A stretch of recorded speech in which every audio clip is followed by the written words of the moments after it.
அசோக், பெரியமா, பெரியவருக்கு மறுபடியும் நெஞ்சுவலி வந்துருச்சுடா. என்ன பெரியமா சொல்றீங்க? ஆமாப்பா, எனக்கு என்ன பண்றதுனே புரியல. கையும் ஓட மாட்டேங்குது, காலும் ஓட மாட்டேங்குது. ஐயோ கடவுளே, சோதனை மேல சோதனையா இருக்கே.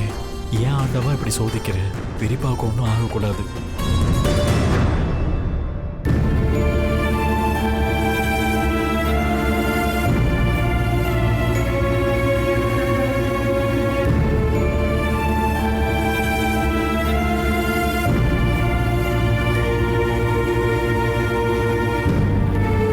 அசோக், என்ன யோசிக்கிற? நாம தாமதிக்கிற ஒவ்வொரு நிமிஷமும் பெரியவர் உசுருக்கு தான் ஆபத்து.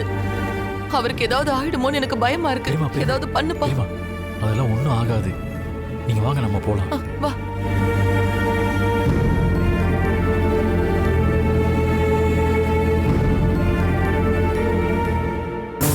வராங்களா?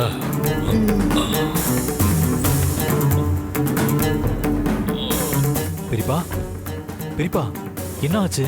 என்ன பண்ணுது உங்களுக்கு? அசோக், என்னன்னு தெரியலடா, மறுபடியும் நெஞ்சு வலிக்குதுடா. சரி வாங்க, நம்ம ஹாஸ்பிட்டல் போலாம். வேணாம் அசோக், வேணாம். துர்கா நன்மைக்காக நீ பூஜை பண்ணிக்கிட்டு இருக்கிற இந்த நேரத்துல அபசகன மாதிரி நான் நடந்துக்க விரும்பல.